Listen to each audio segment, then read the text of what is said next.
Deputy Speaker Ferdinand Hernandez, Deputy Speaker Savillano.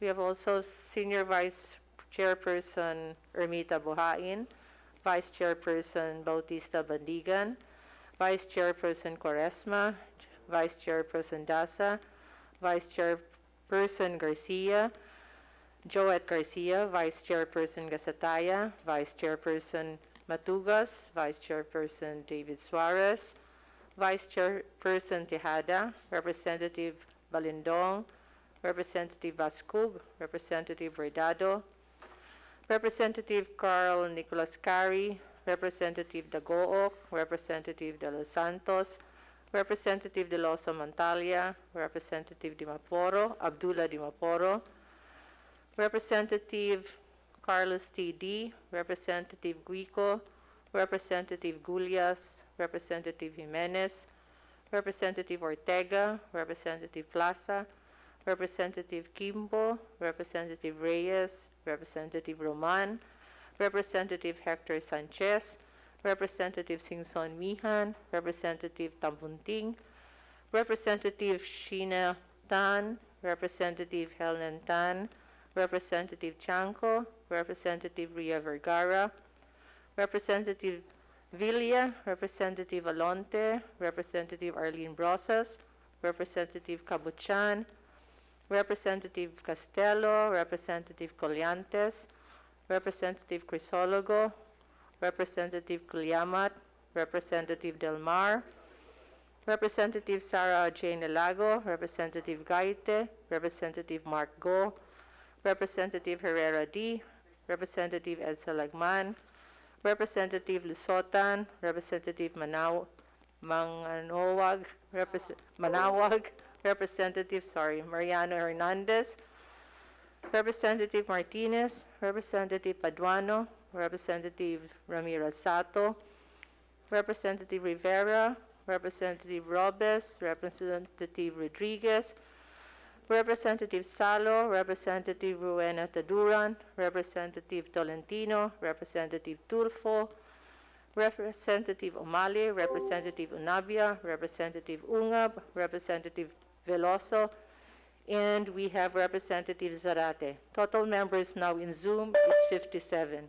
For those physically present, we have Vice Chairperson Manix Delipe, we have Vice Chairman Christopher Go, Deputy Majority Leader Boying Rebulia, Representative Franz Castro, Representative Kit Belmonte, and Representative Franz Abaya. For our guest, Madam Chairperson, we have with us the Honorable Vice President, Maria Leonor Robredo, her Chief of Staff, Philip Francisco D., her Assistant Chief of Staff, Sofia Yanto Abad, her Director for Strategic Management Office, Paulo Reynor Salvosa, and the OIC for Budget Division, Kelvin Jerome Tenido. That's it. Thank you very much, Comsec Jel. Before we proceed, let me just remind our colleagues of the rules to be followed in the conduct of interpellation. There's going to be alternately the members of the minority or the independent bloc are accorded priority in the list of interpellators over the majority bloc of the House of Representatives. And you have 3 minutes. There's a 3-minute rule. It shall be applied for question and answer with no extension or follow-up. But members may opt to submit the written questions or queries when their time has exceeded or may return for another round of interpellation. So with that, may we now call on the Honorable Vice President, Maria Leonor Robredo, to give her opening statement. Thank you again, Madam Chair. Madam Chair, since 2016, we have transformed the Office of the Vice President's vision and mission to actively collaborate with various sectors to uplift the lives of our fellow Filipinos, especially the marginalized. Wala pa din.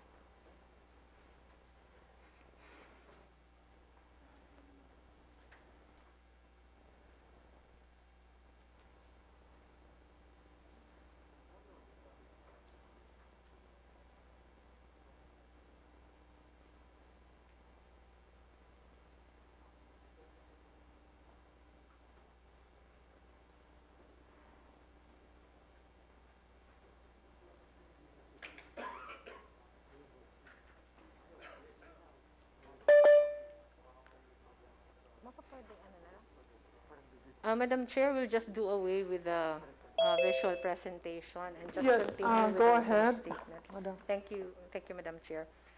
As I was saying, Madam Chair, when we assumed office in 2016, we transformed and reinvented the office from a mere ceremonial office into a more advocacy-heavy office.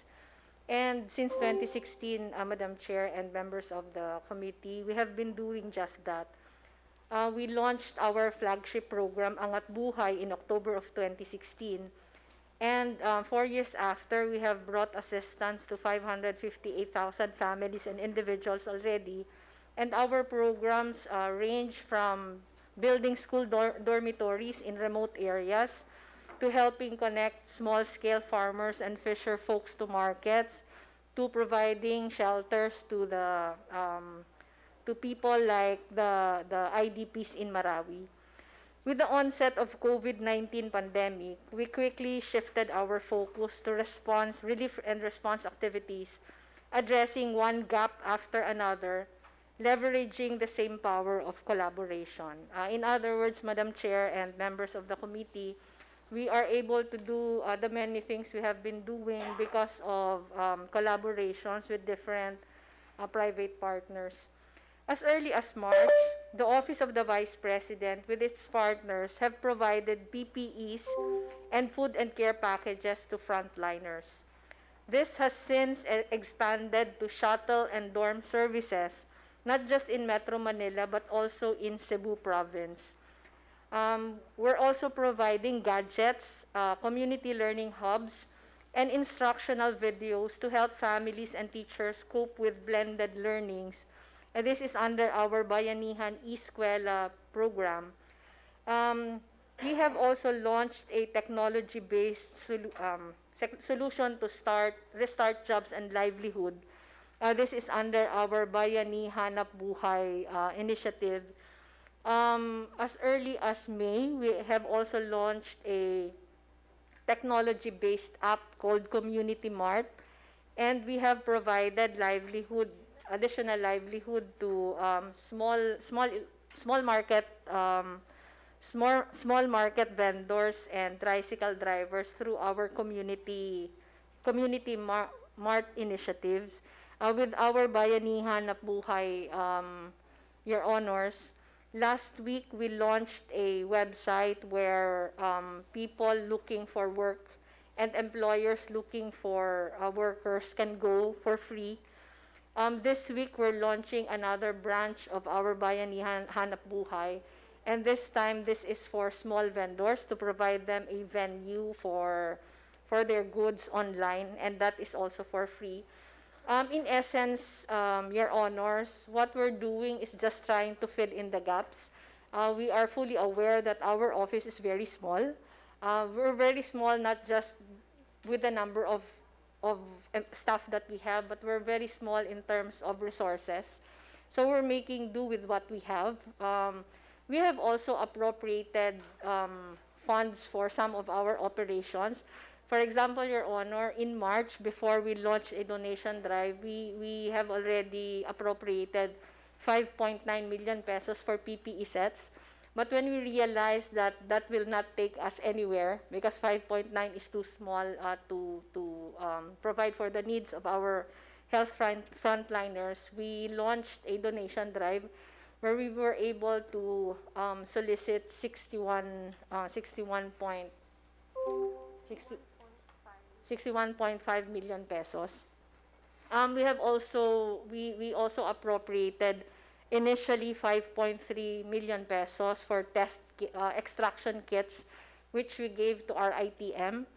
After that, we appropriated another 14 million pesos from our own funds to help for other testing centers with test kits. And but basically, Your Honors, from our shuttle services, our dormitories, our assistance to communities, all the other things that we're doing, that is made possible because of collaboration with mostly private partners. So we are confident, Your Honor, that with our proposed budget next year, we can further expand the work with our farmers partners to contribute to our shared goals of defeating the virus and improving the lives of our people. And for the information, Your Honors, we submitted initially a budget of 720 million pesos, which is the same budget as what we had last year.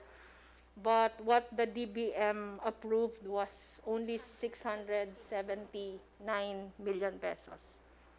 So that's the budget we are presenting, Your Honor, the one approved by DBM, 679 million pesos. Maraming salamat po. Thank you very much, Vice President. Let me also allow me then this opportunity also to congratulate the Office of the Vice President for the key accomplishment.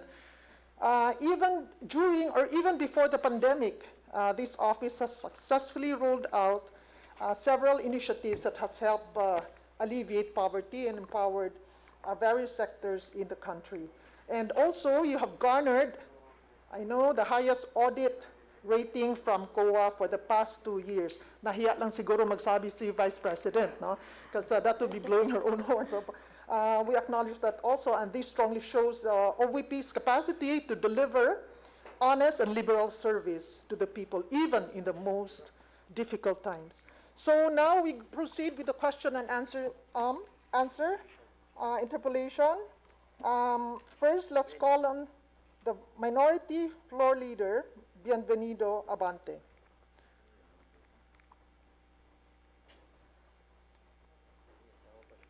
May we call on Honorable Minority Floor Leader, Bienvenido Abante. Naka-Zoom ba kayo? Are you online now? Are you on board? If not, then we move on to the next interpellator, Honorable Gabi Bordado.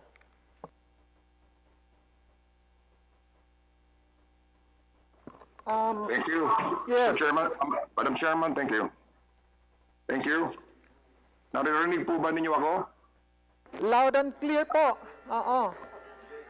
Okay, Madam Chairman, let me express my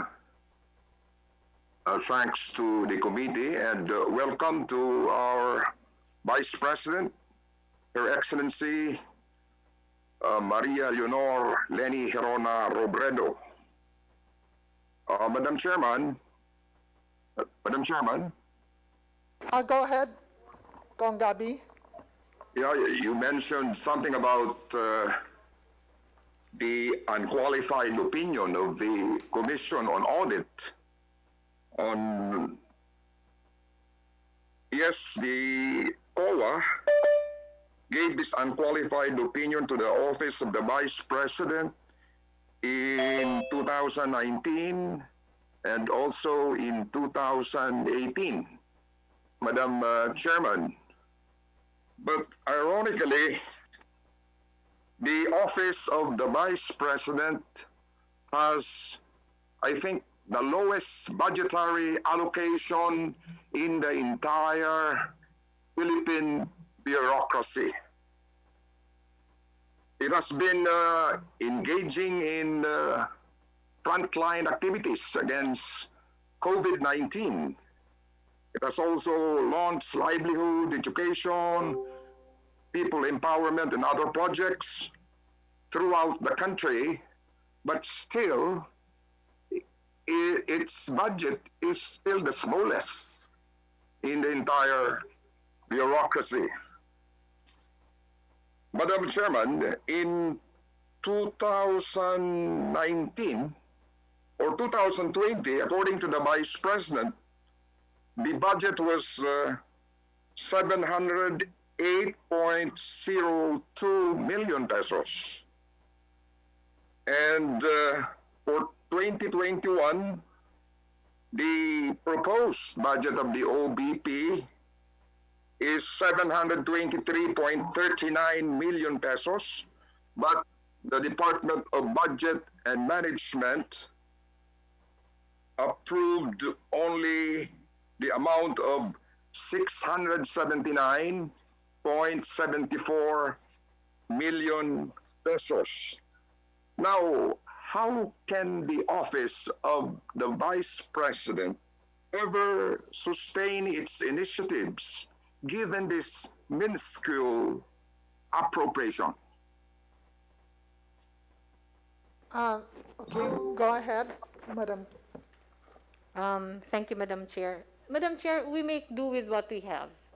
That has always been how it was at the Office of the Vice President. When we started in 2016, Madam Chair, we operated with a budget of, I think, just over 500 million pesos. When we were defending our budget in 2018, before the Senate, one of the questions that was propounded before us, I think it was Senate President Tito Soto who asked us, how are you able to do all the things that you have been doing with that kind of budget? And I was the one who answered that. I told him, we make do with partnerships with the private sector. And it was Senate President Tito Soto who proposed to give us additional funds. Yung naalala ko, Madam Chair, yung term niya dati, nakakahiya naman na parang umaasa tayo sa private na public office tayo. And for us, Madam Chair, it has never paralyzed us from doing the things we have been doing. As I have said, whatever is given to us, we will make do with that. Of course, we will be able to help more people if we are given more. But whatever is given to us, we work within that budget. We try to pour all our energies to look for private partners. The small budget has never been a hindrance to us. But as I was saying a while ago, it would help us greatly if we are given more, because that would mean that we will be able to serve more people and more communities. Thank you very much, Madam Chairman. Vice President. Go ahead. Madam Chairman, it is stated here in the report of the Office of the Vice President that in 2021, they will be depending on 69.4% subsidies and financial assistance. What does this mean, Madam Chairman? Go ahead. Is that your last question, Honorable Gabi? Second to the last question. Okay. So go ahead, Madam Vice President. Madam Chair, that is true. For our 2021 proposed budget, 69.4 of that will go to subsidies and financial assistance. But Madam Chair, that has always been the case as far as the Office of the Vice President is concerned. Most of the funds that we get are really allocated to direct assistance. Direct assistance, whether it be medical, whether it be assistance to communities or assistance for livelihood for individuals and groups. So most of the funds that we get, we really allocate them directly to communities. Konti lang po yung sinespend namin for admin purposes. Talagang pinakamalaki lang yata yung sahod ng mga empleyado. But really, most of the funds that are given to us directly go to communities and individuals needing our assistance. Thank you very much. Last question, Madam Chairman. Honorable Last Gabi. question. Madam Chairman, can we really come up with a scheme to increase the budgetary allocation of the Office of the Vice President? Is that addressed to the appropriation or to Vice President? Because the scheme, it's a mandate of Congress to recalibrate or to review and analyze if it's needed that we augment the budget of the Office of the Vice President, then the ball is in our hands. Yes, precisely, Madam Chairman. I am addressing the question to the committee, to all of us, that using your word, we have to recalibrate the budget allocation, considering the number of projects being implemented by the Office of the Vice President, considering it's in the forefront of the fight against COVID-19, there is an urgent need to increase its budgetary allocation. Yes, Your Honorable, that's very true. So in due time, and that's the reason why we're here today to discuss and listen to the Vice President discuss about their budget and the need, if ever, to augment it, then it's really up to us. So thank you very much, Honorable Gabi. Let's move on to our next interpolator. Thank you, The Madam Chairman. Honorable Deputy Rufus, Deputy Speaker Luis L. Ray Villafuerte, if you're around.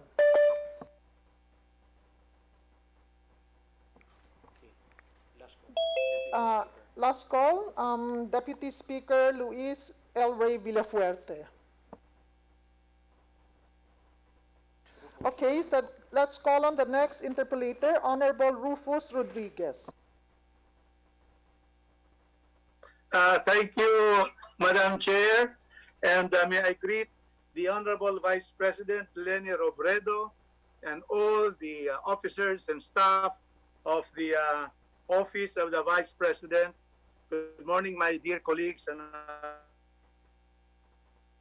the resource person. Really see how the OVP has worked hard, not only in implementing the regular projects and programs like housing for IDPs, conflict areas, like being able to give livelihood to those in need, organizing organizations for mutual help. And starting March, this pandemic, the Vice President had led her office in being able to immediately act on the needs of our frontliners and our people for shuttle services, transportation, for dormitories, for front, and in fact giving of also of gadgets, and of course the school program of the Vice President, and of course restarting jobs and livelihood, and first not only for our workers but for small market vendors, also tricycle drivers. And in fact, there was a very strong support from the private sector, considering that they were able to resolicit, and the private sector contributed to the programs of the Vice President in the amount of 61.5 million. Now, Madam Chair, the question is this. The Vice President's office had for the country. It has also very well on the requirements. But you see, from 2020 budget, it's very sad that the DBM has 41 million because they were only given in the NEP now that was submitted to us in Congress of 609 million. Madam Chair, I think there is more need to augment the Office of the Vice President as it has already a clear program on how to respond to the needs of our people for COVID-19. And of course, the regular programs which they should continue and in fact increase in terms of services. And that is why I believe that we should restore the budget of the Vice President by 41 million to make it back to 720. Plus, I believe that we should not only give 720 million to the Vice President's office, but I believe, Madam Chair, that we should increase it so that, this pandemic will still be with us in the coming months and next year. And I believe that the dislocation of people will affect them up to next year, the medical needs of our people. So this will carry on to 2021. And that is why I would like to also suggest and move in some future time that we give at least 10% increase in the budget of the Vice President or another 72 million, Madam Chair, and my members of the Committee on Appropriations. So that the total I would like to move, Madam Chair, is the addition of 113 million pesos. Not a big amount, considering that our budget is 4.5 trillion.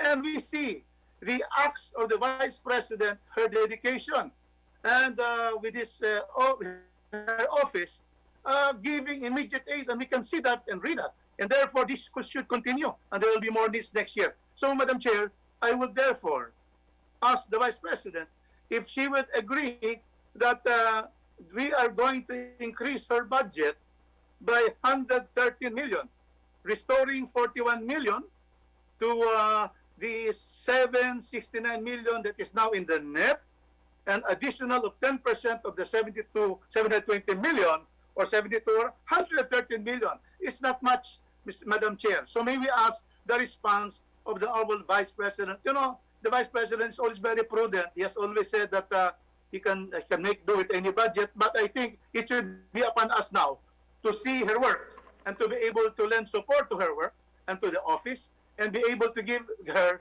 the budget that they can really work on to meet the pandemics next year and also the needs of the constituents next year of her regular programs. May we ask the Vice President for her comment, Madam Chair? Yes, thank you that's well noted, Honorable Rufus, for your generosity, and then we would like to hear the response of Vice President Robredo. First of all, Madam Chair, thank you very much to Representative Rufus Rodriguez for the trust and the support. May I also greet him a happy birthday. Birthday niya kahapon yata. So happy birthday, Kong Rufus. Thank you, Madam Vice President. We will be very much honored, Madam Chair, if our budget will be increased. As I have said, we have been so used to making do with what we have, but an increased budget will allow us to do more things with the little that will be given to us. So it is very, very much appreciated, Madam Chair. Thank you, Kong Rufus. Okay, thank you very much, and thank you again, Honorable Rufus.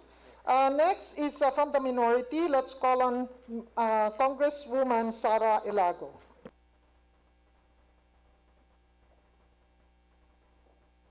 Thank you, Madam Chair. Greetings to the Office of the Vice President.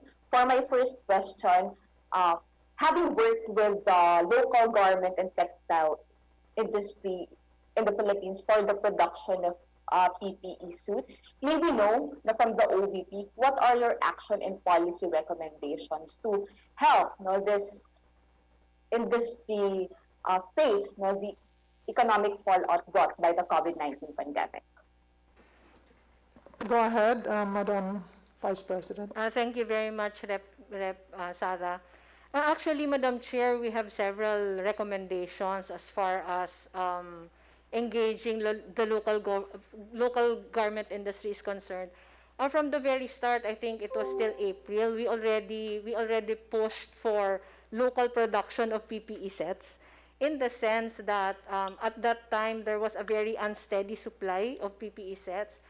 Prices were still fluctuating. That was the reason why we initiated the local production PPE sets. But as we were working with the communities already, Madam Chair, we realized that it was actually hitting two birds with one stone, in the sense that we are giving them livelihood, especially the very small communities.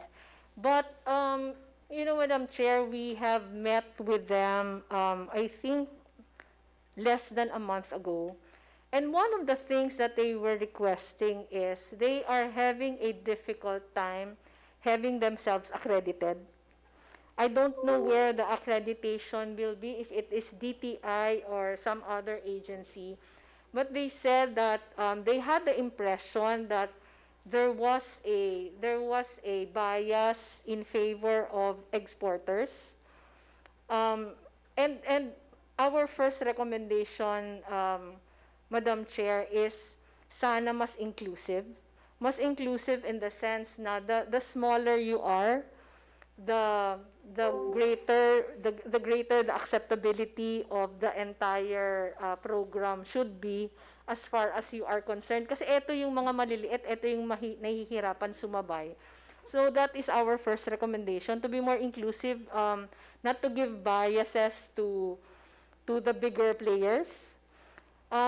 the second recommendation is before they could do a medical grade PPE, they need to have to pass through accreditation first from testing. I don't know what they are called, but these are testing groups who were given the authority to test the medical grade level of the PPE sets, and we don't have one in the Philippines. Ang pinakamalapit pa po ay Taiwan.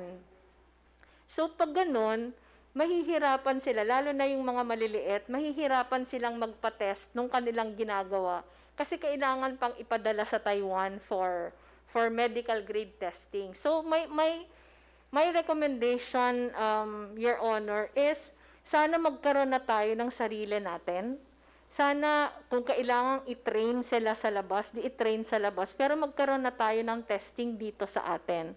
Kasi halimbawa, the local PPE sets that we have been doing, what we did was to partner with hospitals and partner with doctors so that they would be the one to approve our patterns, approve our designs, approve the textiles that we have been using. Pero officially kasi hindi yun yung recognized eh. Yung recognized officially for the PPEs to be medical grade is they have to be tested by accredited bodies. Pero yun nga, wala sa Pilipinas. And I think marami namang capable sa atin. Baka kailangan lang mag-train, baka kailangan they have to undergo a process.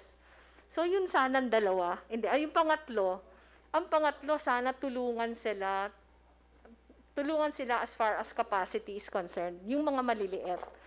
Kasi, Your Honor, mahirap lumaban yung mga maliliit sa mga malalaki.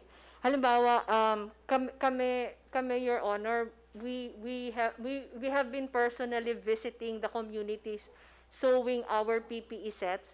Talaga yung mga malalaki na automated, ang bilis lang para sa kanila. Pero yung communities, as in bahay-bahay, yung pag mano-mano lahat, hirap sila.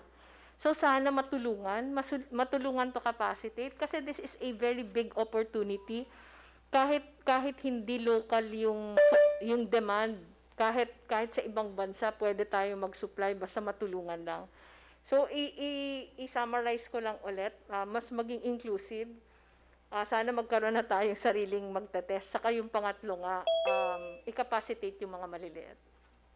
Thank you very much for your answer, and hopefully that also will be taken up probably by the other agencies, no? A convergence of probably DTI, DOH, and the other agencies concerned. Yes. Thank you. Do you have any other Madam question? Chair. Yes, may request of the Office of the Vice President to submit to the committee a copy of their recommendations, not only are related to helping our local government industry, but with regard to the overall COVID-19 pandemic response and recovery plans. Now let me go to my next query on the Bayanihan Eskwela. Tungkol po sa community learning hubs, magkano po ang nakalaan no, para dito sa 2021? At sa kasalukuyan po ba, magkano na po ang ginugugol para dito? I will ask our team kung right now. The budget kong is actually 120,000 pesos per hub. But as far as the Office of the Vice President is concerned, we're making do with that with private partnerships. So, halos wala pang cost sa opisina namin. Yung 120,000 kong Sara is just our estimate. But halimbawa, the one we're doing in Pasig, we're partnering with JCI Manila. We're also partnering with Ligaya ng Panginoon, who's providing for school supplies. So, yung pinaka-konsepto po ng community hub, talagang partnership siya. Depende kung sino yung magiging partner. Halimbawa, in Caloocan, we're building 4, but we're partnering with the Office of Congressman Egay Irice, and we're also partnering with some other organizations, gaya ng JCI, Rotary. They have been our partners in some of the partners in some of the community hubs. Halimbawa, the one we're doing in Camarines Sur, ang partner namin is UP Alumni Association. So, kung yung from the office, we're not spending anything yet, siguro mag-suspend kami kung may kulang. Pero the 120,000 pesos is our estimate. Na kung i-quantify yung mga contributions, baka yun yung gagamitin. Pero just to give this committee an idea what those community learning hubs are, we're trying to build them in communities where, number one, most of the students do not have gadgets of their own. Number two, most of the students do not have parents who can help them with schoolwork. Halimbawa, yung mga magulang nasa trabaho maghapon o yung mga magulang hindi kayang tumulong. So, ang essence ng community hub, there's a center in the community where they can go, pero scheduled ito kasi kailangan natin yung social distancing. Where they can go, they can make use of gadgets, have access to online learning materials.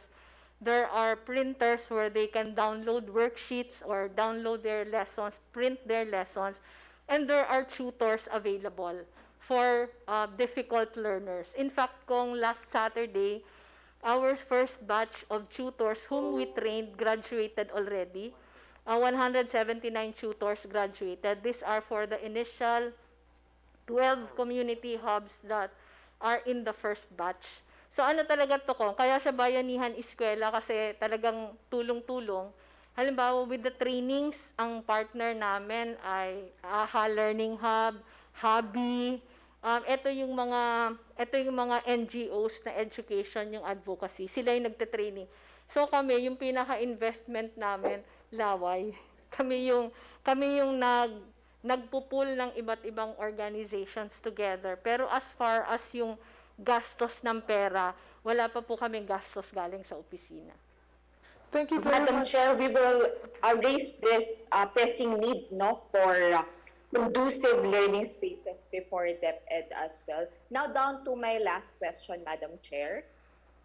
70% po of the proposed capital outlay fund, capital outlay budget of the OVP were not considered in the NEP.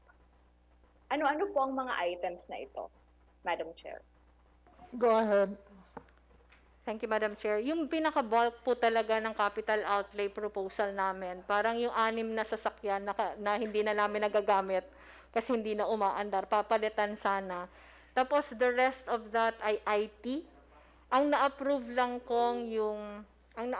po sa amin yung IT, yung lahat na sasakyan hindi na-approve. So, sa amin naman, again, we'll make do kung talagang yun yung regulation, walang ipapurchase na bago. Sa amin naman, we'll adjust. Thank you very much, Vice President. And totoo, no? It's very inspiring to hear all these innovations that your office is doing, and with all the representatives and our partners listening to today's hearing, they can always contact the Office of the Vice President, no, for the technical know-how and policy, the guidelines. So for our last interpolator, for the majority block, let's call on Honorable Congressman Mark Go. Magandang umaga, Madam Chair, at sa ating pong pangalawa ng Pangulo, magandang umaga po sa inyo, Vice President Lenny. Ako po ay natutuwa kasi kahit na po kulang o maliit ang budget ng ating pangalawang Pangulo, ay napakadami po niyang ginagawa para sa ating bayan, lalong-lalo na po nitong nakaraang pandemya ng ating kinakaharap, no? Ngayon po, nakakalungkot, ito po ang pinakamaliit na budget sa 4.5 trillion at binawasan pa nga ng Department of Budget and Management yung kanilang rekomenda. Kung si Congressman Rufus po ay nagre-recommend ng 10%, kung pwedeng gawin po nating doble ang budget po ng Office of the Vice President.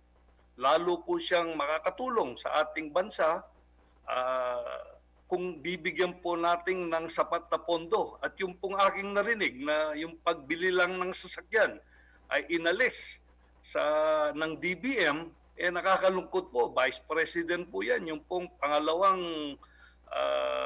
Pangulo po ay dapat tulungan natin para mabigyan sila ng kailangan nila. At ito po para maipakita natin sa ating bayan na ang ating pong pagrespeto sa opisina ng Vice President ay pwede po natin ipakita ito sa pamamagitan ng budget. So ako po bilang kongresista ng Baguio City, ako po ay nagpo-propose na kung pwede, doblein natin ang budget ng ating Vice Presidente. Nakalagay po dito ang kanilang budget na inaprubahan ay 679 million. Gawin po nating doble yan kung pwede. O kaya 1 bilyon para po lalong magawa ang dapat gawin at yung pong kailangan nila ay mabili po nila at magamit sa pagtulong po sa ating bayan. So yun lang po ang aking manifestation ngayon, Madam Chair, at sa ating pong Vice President. Kami po sa Kongreso ay gusto po namin kayong tulungan sa inyong pagtulong sa ating pong mga kababayan. So Madam Chair, I propose that we double the budget of the Office of the Vice President, Madam Chair. Magbibidding tayo niyan, ha? Pataasan ang budget. Anyway, Honorable Mark Go, thank you very much, and your comments are well taken. Next is from the minority. We have two last minority members who will interpolate. Let's call on Honorable Ferdinand Gaite. Maraming salamat po, Madam Chair. At sa ating kagalang-galang na Vice Presidente, Madam Leni Robredo, isang magandang tanghali na pala sa atin at lahat ng ating mga kinatawan sa Kongreso at din sa ating mga kapital-kapital, mga bisita. Bilang kinatuwa ng bayan muna, nagsusulong ng mga usapin lalo na sa ating mga manggagawa, kami natutuwa na may programa ang ating Office of the Vice President, lalo na sa usapin ng tinawag niyo pong liban doon sa angat buhay, meron po kayong bayanihan na buhay. Maganda yung pagka-coin, bayanihan na buhay. Which layunin ay iugnay ang mga job seekers doon sa mga employers. And lalo na ngayon sa panahon ng pandemya, sa dami ng mamamayan at manggagawa na wala ng trabaho, gayon ay sinisikap na i-connect yung job seekers at yung employers. Sa totoo lang po, meron ng existing na mga programs tulad ng PESO sa local government units, yung Public Employment Service Office. Pero ako naniniwala, ito yung mga programs na wala akong problema na may redundancy dahil importante ang job creation at job connection ngayon. Madam Chair, paano nyo ba pinatutupad ito? Natutuwa ko, may nabasa ko, parang multitasking, yung inyong shuttle services, ginamit nyo na rin na paraan para directly maugnayan ang mga naghahanap ng trabaho. Pero paano ba ito nagkaiba doon sa PESO ngayon at yung program nyo po ng Bayanihan na Buhay, Madam Chair, sa ating kagalang-galang na Vice Presidente Leni Robredo? Go ahead. Thank you for that, Madam Chair. Actually, Madam Chair, very similar siya sa PESO. Siguro yung pinakaiba lang nito kasi yung PESO local. Ang kaibahan nito, ito ay para sa buong bansa. So, isang platform lang siya. Isang platform siya para yung lahat na naghahanap, parang hindi ka na kailangan mag-door to door. Hindi ka na kailangan pumunta sa paiba-ibang lugar, paiba-ibang site, paiba-ibang peso. In fact, Madam Chair, ang isa sa mga plano namin is to partner also with the other peso offices kasi libre naman, Madam Chair, libre naman yung aming site. So kahit yung mga jobs available sa mga peso ay pwedeng i-link din sa amin kasi yung pinaka-aim nung sa amin, ma-facilitate yung paghanap ng trabaho. When we were doing the shuttle services, Madam Chair, maraming nasasakay yung shuttle namin ng mga naghahanap ng trabaho. At ang marami silang mga resume na dala, marami silang mga application form na dala at nagdo-door to door sila. Yun yung nakabunsod sa amin na talagang pumasok sa ganitong initiative para matulungan sila na kahit nasa bahay lang, mahirap yung public transportation. Kahit nasa bahay lang, kailangan lang nilang mag-log on sa site namin. At yung iba nga, Madam Chair, ngayon, kahit meron ng direct application, nag-i-email pa sa amin para tulungan sila. So, hina-handhold namin.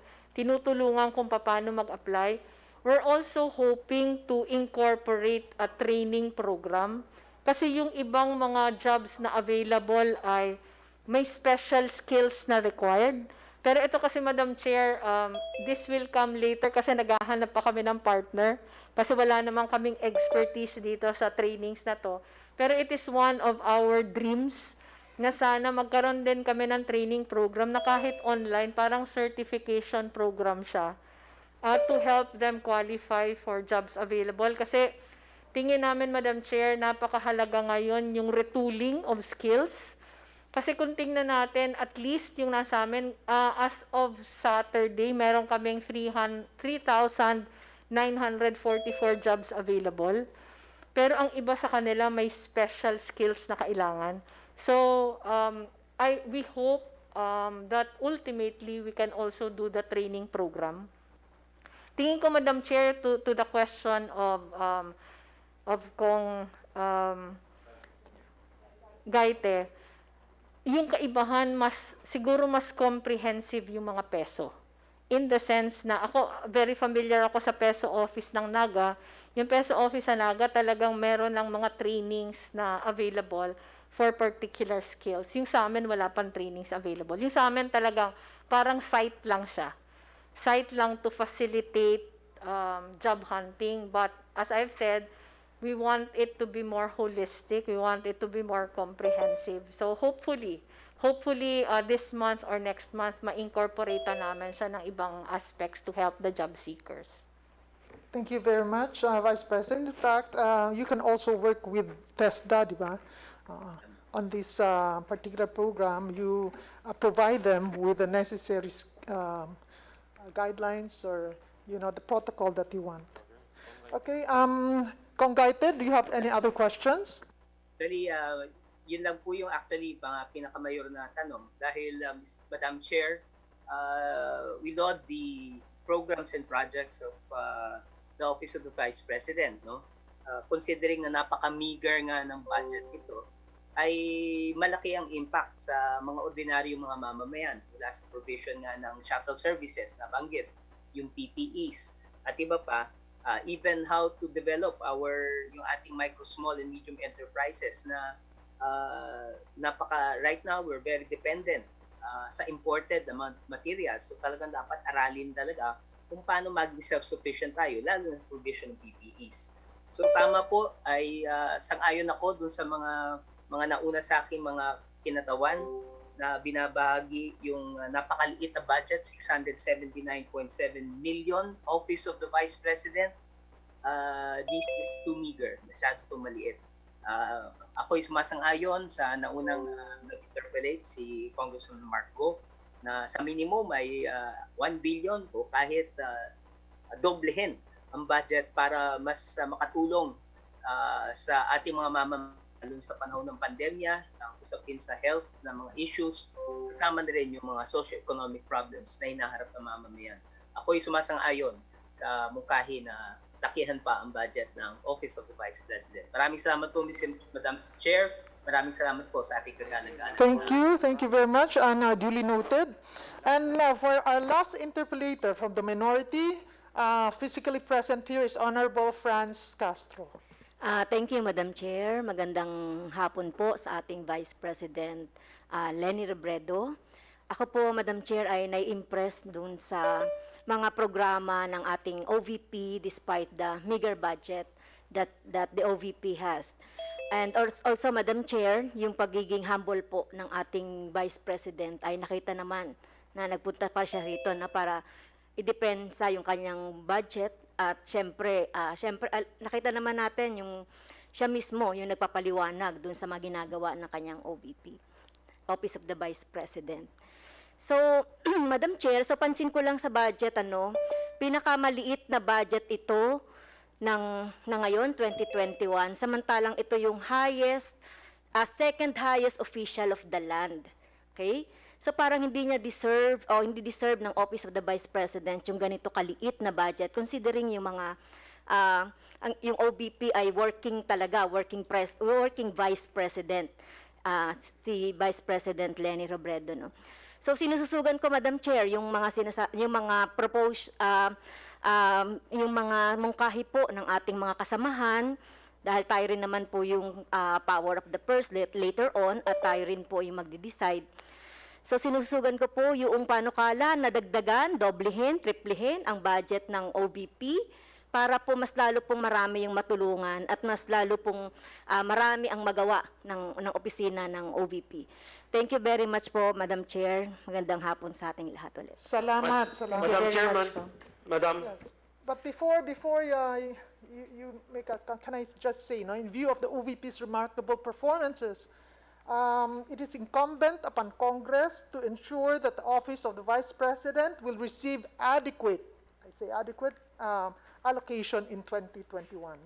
As we review its proposed budget, let us fill in the gaps and augment, if necessary, so that the OVP can continue in serving its mandate.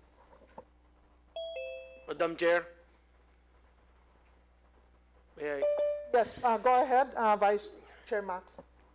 Considering that the members of the minority and those who were listed also in the majority have already placed on record their manifestation with regards to the budget of the Office of the Vice President, and we do not want to take more time of the Vice President's very busy schedule, considering she is very active and hardworking. I now move, Madam Chair, to terminate the budget briefing for the Office of the Vice President. Okay, so there's a move to terminate today's meeting and briefing of the Office of the Vice President, and duly seconded. So we conclude today's meeting. We also request the guests from the OVP's office attending through Zoom to please leave the attending this meeting to leave the room, the Zoom meeting room, and at the same time the room to afford our co-host to accept our guests from the DOH. Salamat po. So that's all for today. This meeting is now terminated. Thank you very much.